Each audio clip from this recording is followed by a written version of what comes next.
माझ्या यूट्यूब चॅनलवर सर्व शेतकरी बांधवाचे हार्दिक स्वागत। आजचा व्हिडिओ आहे एक यल रॉड आणि नारळ याच्या आधारावर पाण्याची सर्वात चांगली लाईन कोणती ह्या व्हिडिओमध्ये पूर्ण दाखवणार आहे मी।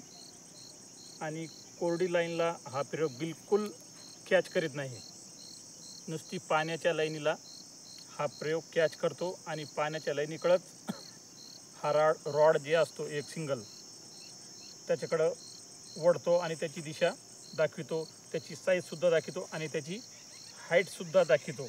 हा एक नारळ आणि एक यल रॉड 3.5 फुटाचा एक यल रॉड आहे, तांब्याचा यल रॉड आहे। आणि एक नारळ आहे जे अर्ध खालून सोडलेलं आहे आणि अर्ध मोकळं आहे। तर ते पाणी कसं दाखवितं तुम्हाला मी सुरू करतो आता। इथं कालच मी व्हिडिओ काढला होता आणि पाण्याची रुंदी किती आहे हे ह्या व्हिडिओमध्ये पहिल्याच व्हिडिओमध्ये दाखवलेलं आहे, परंतु हे नारळाने जर दाखविलं समजा तर ती पाण्याचीच लाईन आहे इकडं पहा। आणि नारळ जेव्हा आपण हातात धरतो तेव्हा ती जी लाईन दाखवती ती लाईन रॉड लाईन त्याच्यात वजनदार आणि जड होत असतो। इकडं पहा,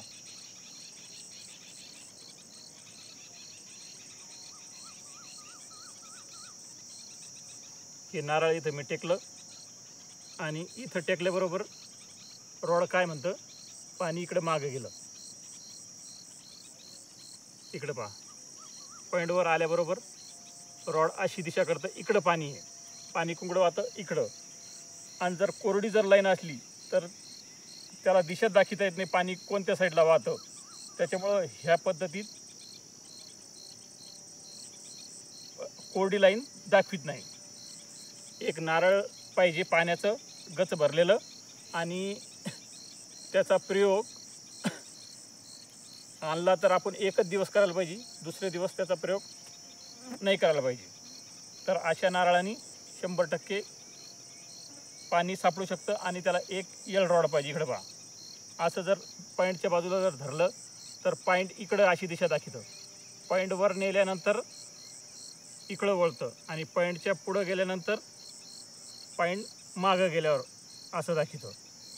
आणि हा प्रयोग उभ्याने सुद्धा आपण असा नारळ हातात धरून करू शकतो। इकडे पहा,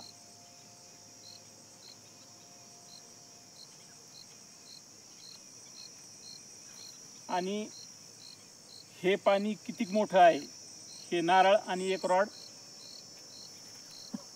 इकडं पुढं लांब लोक गेल्यानंतर सुद्धा दाखवतो। इकडे पहा,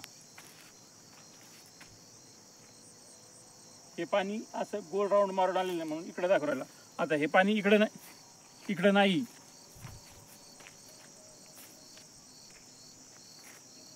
असं रॉड धरायचं, एक नारळ धरायचं आणि थोडं जर चालल्यासारखं केलं तर हा एक रॉड दाखवतो का पाणी त्या बाजूला आहे।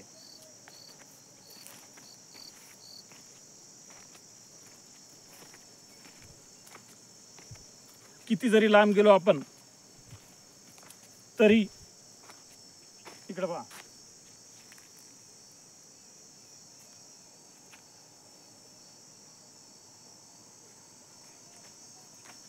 जादा पाणी जर असलं तर जादा लांब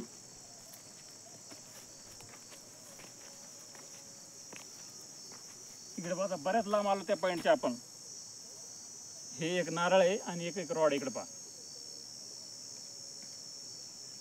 पाण्याची दिशा कुठं सांगतं त्या बाजूला। तर जर आपण वावराच्या कोणत्या बी बाजूला जर असलो, कोणाच्या वावरात एक नारळ आणि एक रॉड असं धरायचं आणि 1-2 असे पाय टाकायचं। पाण्याची सगळ्यात जास्त जिकडं प्रवाह असला तिकडं एक रॉड दाखवतं। आता त्या पॉईंटपासून मी कमीत कमी 100 फूट तरी लांब आलो असन। इकडे पहा,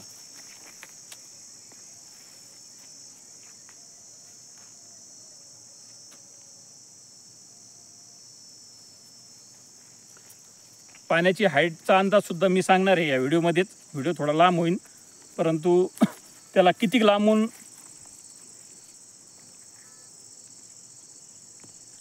रॉड आकर्षित होतं हे जर कोणाला, मला तर बिगर नारळाचं बी होतं, परंतु ज्याला होत नाही त्याला नारळावर 100% रॉड आकर्षित होणार आहे.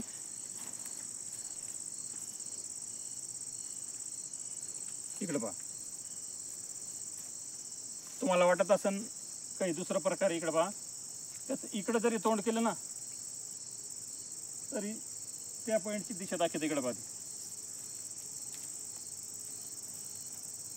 त्या पॉईंटला कमीत कमी 230 फुटापर्यंत रॉड आकर्षित होतात त्या पॉईंटला. तर असं जर झालं तर 100% पाण्याची लाईन स्ट्रॉंग आहे आपल्या शेतातली.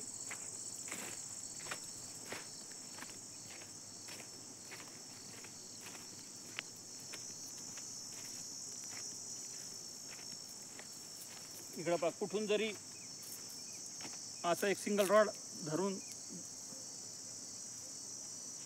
नारळ धरून जर असं केलं तर बरोबर 30 दिशा दाखवून राहील. कोणती? ती पाण्याची.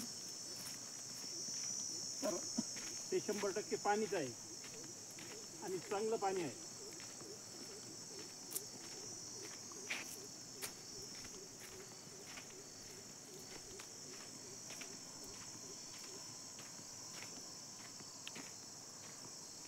इकडे पहा, आता पाणी इकडं वाहतं म्हणून ते इकडं दाखवतं. इथं एक कोरडी लाईन सुद्धा आहे, परंतु नारळ हातात धरल्यानंतर ती दाखवत नाही, कारण ती वाहतच नसती. आणि इकडं पाण्याची इकडं आता पुढं तर एक नारळ असं हातात धरायचं आणि एक रॉड असा हातात धरल्यानंतर पाणी ऑटोमॅटिक पाण्याकडं हे रॉड तुम्हाला नेणार आणि चांगलं पाणी सापडून देणार. आता एक रॉड आहे आणि एक नारळ आहे, त्याच्यावरच हाईट सुद्धा काढता येते बा पाण्याची.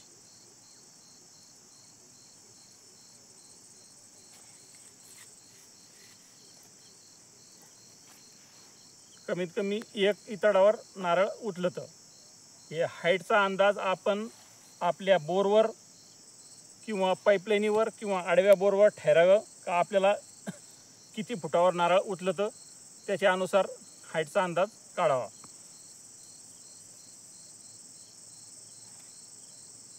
आणि रॉडवर सुद्धा हाईटचा असाच अंदाज काढता येतो. इकडे पहा,